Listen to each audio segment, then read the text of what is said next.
Bank exams crack करना आसान नहीं है पर नामुमकिन भी नहीं, अगर आपकी स्ट्रेटजी सही हो तो। और सही स्ट्रेटजी है ढेर सारी प्रैक्टिस। प्रैक्टिस कीजिए अनअकैडमी बैंक कॉम्बैट के साथ, जानिए अपनी all India rank and win exciting prices. तो देखते क्या हैं अनअकैडमी बैंक कॉम्बैट, एक फ्री टेस्ट सीरीज जो हर अल्टरनेट संडे को होगी, और इसमें होंगे बेस्ट क्वेश्चंस जो बनाए हैं इंडिया के बेस्ट एजुकेटर्स ने, और हर क्वेश्चन का होगा detail video solution. Bank combat में हर क्वेश्चन के बाद दिखेगा आपको अपना लाइव ऑल इंडिया रैंकिंग और स्कोर। पार्टिसिपेट कीजिए और अपनी तैयारी को ले जाइए नेक्स्ट लेवल। अब बात करते हैं प्राइजेस की। तो जिसका रैंक फर्स्ट होगा उसको मिलेगा 1 ईयर का Unacademy plus subscription. Second rank वाले स्टूडेंट को मिलेगा 6 मंथ का Unacademy plus subscription. Third rank वाले स्टूडेंट को मिलेगा 3 मंथ का प्लस सब्सक्रिप्शन। और रैंक 4 to 200 में जो स्टूडेंट हैं उन सबको यहाँ पर 1000 रुपीज़ का अमेजॉन वाउचर मिलेगा। कॉम्बैट स्टार्ट हो रहा है 17 जनवरी सुबह 10 बजे से। तो जल्दी नीचे डिस्क्रिप्शन बॉक्स में जो लिंक है उस पर क्लिक करके एनरोल करें और अपनी तैयारी शुरू करें। और अगर आप अनअकैडमी पर पहली बार आ रहे हैं तो आप मेरा कोड यूज़ कर सकते हैं। मेरा कोड है एग्री10। इसको अगर आप यूज़ करेंगे तो आपको 10% इंस्टेंट डिस्काउंट मिलेगा जो ऑलरेडी अप्लाइड होगा। So let's crack it. Hello friends, welcome back in agree Mantra channel. आज हम बात करेंगे 14 जनवरी 2021, तो 14 जनवरी 2021 के इम्पोर्टेंट एग्रीकल्चर करंट अफेयर आज हम इस वीडियो में डिस्कस करेंगे, जो कि एग्जाम के पॉइंट ऑफ व्यू से काफ़ी इम्पोर्टेंट रहने वाले हैं। इसीलिए वीडियो को एंड तक जरूर देखें। उससे पहले एक इन्फॉर्मेशन, अगर आपने अभी तक AFO पॉकेट बुक 2020 नहीं लिया है तो ले सकते हैं, लिंक आपको डिस्क्रिप्शन बॉक्स में मिल जाएगा। तो बात करेंगे आज के most important agriculture current affair, जिसमें पहली हेडलाइन है द प्रधानमंत्री फसल बीमा योजना successfully completes 5 year of operation on 13 जनवरी 2021। तो 13 जनवरी 2021 को प्रधानमंत्री फसल बीमा योजना ने अपने 5 साल पूरे किए हैं। तो जानेंगे ये योजना क्या है, कब लॉन्च हुई, इससे फार्मर्स को क्या बेनिफिट मिलता है, सारी इन्फॉर्मेशन इस स्कीम के रिगार्डिंग, जो कि एग्जाम के पॉइंट ऑफ व्यू से काफ़ी इंपॉर्टेंट है। इस स्कीम से AFO मेंस में क्वेश्चन आए थे तो उसके बारे में चर्चा करेंगे। काफ़ी इंपॉर्टेंट स्कीम रहने वाली है, इसीलिए इस सेशन को जरूर देखना। सेकंड बात करेंगे तो यहाँ पर है Uttarakhand becomes 10th state to confirm bird flu case. तो यहाँ पर अब बात करेंगे तो अब तक टोटल 10 स्टेट में पुष्टि हो चुकी है बर्ड फ्लू की। अभी तक 7 स्टेट थे और 3 स्टेट में बर्ड फ्लू की पुष्टि हुई है, तो टोटल होगा यहाँ पे 10 स्टेट। तो जानेंगे वो 10 स्टेट कौन कौन से हैं जहाँ पर बर्ड फ्लू कंफर्म हो चुका है, उसकी पुष्टि हो चुकी है। सारी इन्फॉर्मेशन लेंगे बर्ड फ्लू के बारे में आने वाली स्लाइड में। सेकंड बात करेंगे यहाँ पे जो लास्ट करंट अफेयर है वो है farmers must have the right to take matters related to farm law to the court. तो यहाँ पर ये बात कही गई है कि फार्मर्स को हक है कि वो अपने फार्म लॉ से रिलेटेड जितने भी मैटर हैं उनको कोर्ट ले जा सके। तो ये बात किसने कही है उसके बारे में जानेंगे। और एग्री प्रोटेस्ट में जो एग्रीकल्चर लॉ के विरोध में जो फार्म बिल पारित हुए हैं उनके विरोध में जो प्रदर्शन हो रहा है उसमें अभी तक क्या अपडेट है उसको भी हम आने वाली स्लाइड में डिस्कस करेंगे। तो स्टार्ट करते हैं। सबसे पहले बात करेंगे तो PMFBY, जिसको बोलते हैं प्रधानमंत्री फसल बीमा योजना, उसने 13 जन 2021 को 5 साल पूरे किए हैं। तो इस योजना के बारे में डिटेल एनालिसिस करेंगे और जानेंगे ये योजना क्या है। तो प्राइम मिनिस्टर नरेंद्र मोदी जी ने जितने भी बेनिफिशरीज हैं इस योजना के, मतलब इस PM फसल बीमा योजना के, उनको कॉन्ग्रेचुलेट बोला है 5 साल पूरे होने पे। तो यहाँ पर अगर हम 5 साल पहले जाएं तो 13 जनवरी 2016 को कैबिनेट ने, यूनियन कैबिनेट ने इस स्कीम को अप्रूव किया था। ठीक है, अप्रूवल मिला था 13 जनवरी 2016 को, जो कि एक क्रॉप इंश्योरेंस स्कीम है, जो कि एक मुख्य स्कीम में आती है। अगर हम केंद्र सरकार की स्कीमों में बात करेंगे तो एक मुख्य स्कीम है जो कि बड़े लेवल पे, नेशनल लेवल पे सभी स्टेट्स में ये इम्प्लीमेंट कराई गई थी। तो यहाँ पर काफ़ी ज़्यादा फिर यहाँ पर कुछ ऐसे गतिरोध आए जहाँ पर कुछ स्टेट ने इस योजना को अपने स्टेट में लागू करने से मना कर दिया। तो वो हमने कई बार आपको करंट अफेयर में बताया है, अभी केवल हम इसके बारे में ओवरव्यू लेंगे। तो यहाँ पर ये क्या है, क्रॉप इंश्योरेंस स्कीम है जिसको प्रधानमंत्री फसल बीमा योजना के नाम से जाना जाता है। अब लॉन्चिंग की बात करेंगे तो इसको लॉन्च किया था प्राइम मिनिस्टर नरेंद्र मोदी जी ने 18 फरवरी 2016। तो 18 फरवरी 2016 को लॉन्च की गई और कैबिनेट का अप्रूवल मिला था 13 जनवरी 2016 को। तो 13 जनवरी को इसको 5 साल पूरे हो गए ऑपरेशन के और कंटिन्यू तब से वो अभी तक ऑपरेशन कर रही है और आगे भी चलने की उम्मीद है। यहाँ पे बात करेंगे तो जो एवरेज सम इंश्योर्ड पर हेक्टेयर प्राइस है, तो यहाँ पर जो इंश्योरेंस का पर हेक्टेयर जो सम है वो कितना हुआ करता था, 15,100, जब प्रधानमंत्री फसल बीमा योजना इम्प्लीमेंट नहीं हुई थी। लेकिन इम्प्लीमेंट होने के बाद जो सम है वो इंक्रीज हुआ और वो हो गया 40,700 रुपीज़ पर हेक्टेयर। तो यहाँ पर जो इंश्योरेंस अमाउंट है पर हेक्टेयर बेसिस पे वो इंक्रीज हुई है प्रधानमंत्री फसल बीमा योजना के आने के बाद और टोटल हो चुके हैं 5 साल।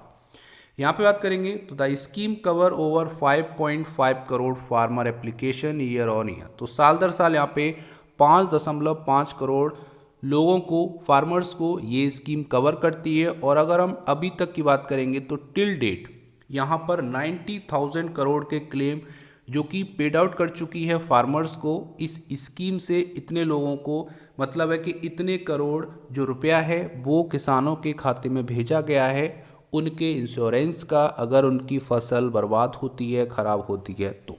ठीक है, यहाँ पे बात करेंगे तो अगर हम केवल कोविड की बात करेंगे तो लॉकडाउन पीरियड में भी 70 लाख फार्मर्स को बेनिफिट मिला है इस स्कीम से। और यहाँ पर रुपीज़ की बात करेंगे तो 8,741.30 करोड़ रुपए बेनिफिशरीज के अकाउंट में ट्रांसफ़र किए गए अंडर प्रधानमंत्री फसल बीमा योजना।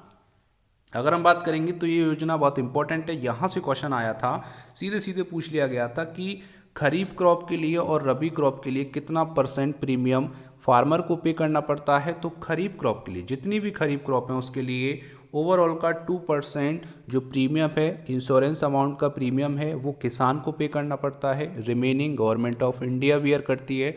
अगर हम रबी क्रॉप की बात करेंगे तो 1.5% प्रीमियम पे करना होता है रबी क्रॉप्स के लिए।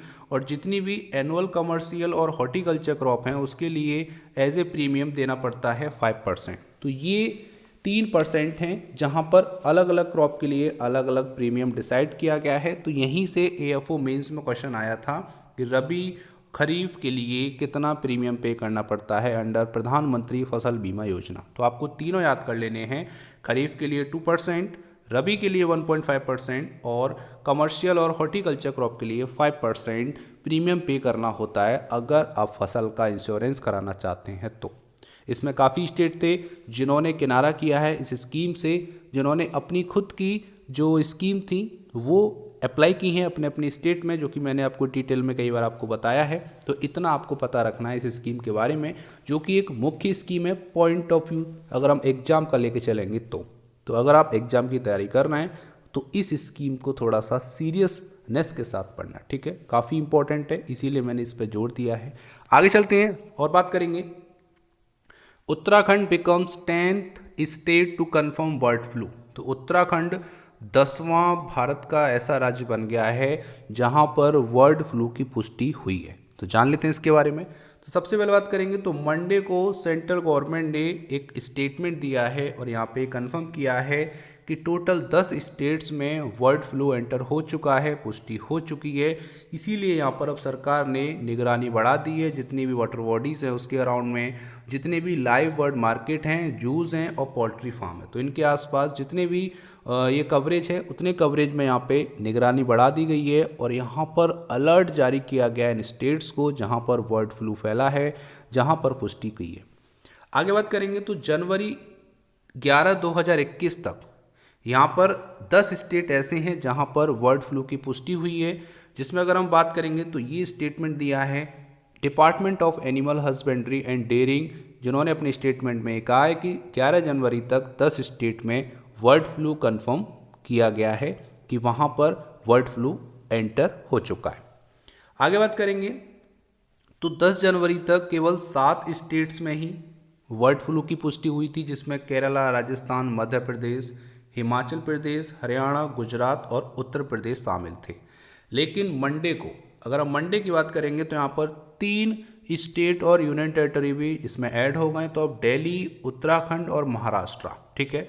तो दिल्ली, उत्तराखंड और महाराष्ट्र यहाँ पर और ऐड हो चुके हैं, तो टोटल यहाँ पर हो गए 10 स्टेट और यूटी। तो कहने का मतलब है कि काफ़ी तेज़ी से बर्ड फ्लू फैल रहा है, ठीक है। तो उसके लिए बचाव की ज़रूरत है, तो सरकार ने काफ़ी कड़े कदम उठाए हैं कि ताकि इसको कंट्रोल किया जा सके।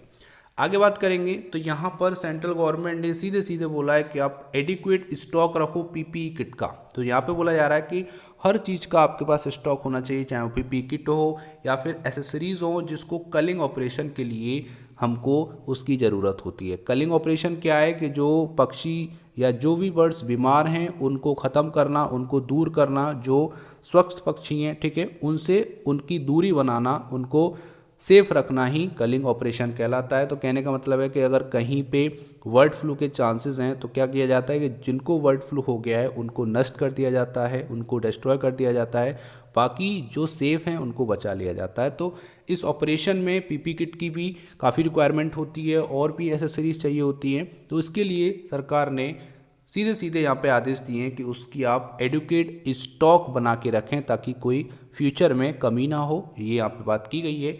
यहाँ पे बात करेंगे तो national institute of high security animal disease, जिसको NIHSAD के नाम से जाने जाते हैं, जो कि ICAR का एक प्रीमियर इंस्टीट्यूट है, जो क्या करता है exotic and emerging pathogen of animals. तो यहाँ पर ये एनिमल्स के लिए एक प्रीमियर इंस्टीट्यूट है ICAR का, जहाँ पर ये सभी सैंपल टेस्ट हो रहे हैं, ठीक है। जितने भी सैंपल्स जा रहे हैं वो यहाँ से टेस्ट हो रहे हैं और ये पुष्टि हो रही है कि उस वर्ड में फ्लू है या नहीं। ये सारी चीज़ें यहाँ पर चेक की जा रही हैं, उसकी टेस्टिंग की जा रही है। तो उम्मीद करते हैं यहाँ तक आपको समझ में आया होगा कि टोटल यहाँ पर 10 स्टेट और यूनियन टेरिटरी ऐसे हैं जहाँ पर बर्ड फ्लू एंटर हो चुका है। उम्मीद करते हैं यहाँ तक आपको सारी चीज़ें वन बाय वन समझ में आ रही होंगी। आगे चलते हैं और बात करेंगे last, farmer must have the right to take matters related to farm law to the court. तो फार्मर को हक है कि वो फार्म लॉ से रिलेटेड अपने मैटर को कोर्ट में रख सकता है, कोर्ट ले जा सकता है। ये बात किसने कही है ये भी जान लेते हैं। तो यहाँ पर बात करेंगे अनिल घनवट, जो कि एक मेंबर हैं सुप्रीम कोर्ट के द्वारा जो पैनल बनाया गया है, जो पैनल का गठन हुआ है फार्म लॉ के रिगार्डिंग, वहाँ पर ये क्या है, ये पहले से ही एक प्रेसिडेंट हैं, एक संगठना है जिसका नाम है शेतकरी संगठना, उसके ये प्रेसिडेंट हैं। और एक अपेक्स फार्मर बॉडी है ये महाराष्ट्र की, जिसको फाउंड किया था लेट शरद जोशी जी ने। तो यहाँ पर स्वर्गवासी शरद जोशी जी ने इस बॉडी का, इस फार्मर बॉडी को फाउंड किया था। अभी उसके प्रेसिडेंट कौन है, अनिल घनवट, ये इसके अभी प्रेसिडेंट हैं। 40 साल ज़्यादा हो गए, मतलब 40 सालों से ये जो आपका संगठना है ये चल रहा है। ये संगठन नहीं है, आप कंफ्यूज मत होना, ये संगठना है, ठीक है। तो यहाँ पर बात करेंगे तो Shetkari Sanghatana has been advocating that farmer must get freedom of access to market and to technology. तो मार्केट और टेक्नोलॉजी तक फार्मर की सीधी एक्सेस होनी चाहिए, गवर्नमेंट का कोई भी यहाँ पर बोल सकते हैं इंटरवेंशन नहीं होना चाहिए। आगे यहाँ पर घनवट बोलते हैं कि यहाँ पर फार्मिंग तभी प्रॉफिटेबल होगी जब फार्मर्स सीधे फ्री मार्केट में एंटर होंगे विदाउट एनी गवर्नमेंट इंटरवेंशन। तो बिना किसी गवर्नमेंट इंटरवेंशन के अगर जो फार्मर है वो सीधे फ्री मार्केट में एंटर होता है तो वहाँ पर फार्मिंग प्रॉफिटेबल होगी, ये बात कही है।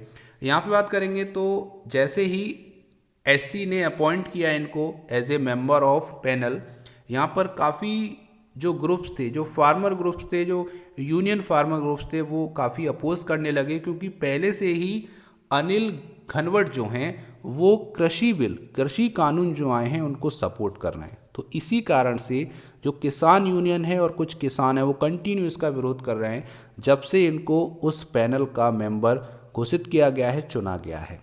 तो यहाँ पे बात करेंगे तो उन्होंने 21 दिसंबर 2020 को एक स्टेटमेंट दिया था।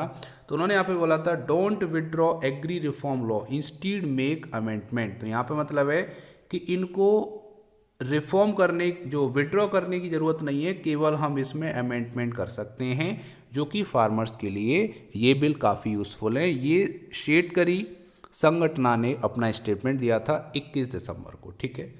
आगे बात करेंगे तो ये जो कमेटी बनाई गई इसमें कौन कौन है, तो टोटल 4 लोग हैं, भूपेंद्र सिंह मान और एक एग्रीकल्चर इकोनॉमिस्ट जिसका नाम है अशोक गुलाटी, डॉक्टर प्रमोद कुमार जोशी जो कि फॉर्मर डायरेक्टर रह चुके हैं national academy of agriculture research management के, और अनिल धनवत जो कि अभी कंटिन्यू वर्क कर रहे हैं साथ में ताकि इन फार्म इशू को रिजॉल्व किया जा सके। लेकिन कंटिन्यू यहाँ पे अनिल घनवट के जो स्टेटमेंट हैं उससे ऐसा महसूस होता है, पता लगता है कि वो कृषि कानूनों के समर्थन में है, सपोर्ट में है। तो इससे आप रिजल्ट का अंदाज़ा लगा सकते हैं कि जो वो रिपोर्ट पेश करेंगे उसमें उनका जो मत होगा वो किस डायरेक्शन में होगा। तो उम्मीद करते हैं यहाँ तक आपको करंट अफेयर समझ में आया होगा, और जो लाइव अपडेट है एग्री प्रोटेस्ट की वो हम आपको हर वीडियो में डेली देते रहते हैं। तो उम्मीद करते हैं यहाँ तक आपको वीडियो समझ में आया होगा, और वीडियो को अभी तक देखने के लिए आपका बहुत बहुत धन्यवाद। अब बात करेंगे आज के प्यारे क्वेश्चन की, लेकिन उससे पहले बात करेंगे पिछले वीडियो में पूछे गए क्वेश्चन के आंसर के बारे में। तो क्वेश्चन था Andhra Pradesh chief minister Jagan Mohan Reddy launched YSR Jala कला स्कीम 2020 फॉर फार्मर्स ऑन। तो ये YSR जल कला स्कीम 2020 आंध्र प्रदेश में लॉन्च की गई।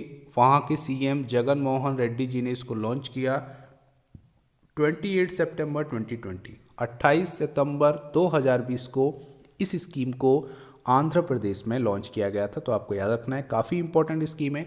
अब बात करेंगे आज के प्यारे क्वेश्चन की। तो क्वेश्चन है the platform called food safety compliance system was release why. तो आपको बताना है कि एक कॉम्प्लियंस सिस्टम लॉन्च किया गया है जिसका नाम है फूड सेफ्टी कॉम्प्लियंस सिस्टम।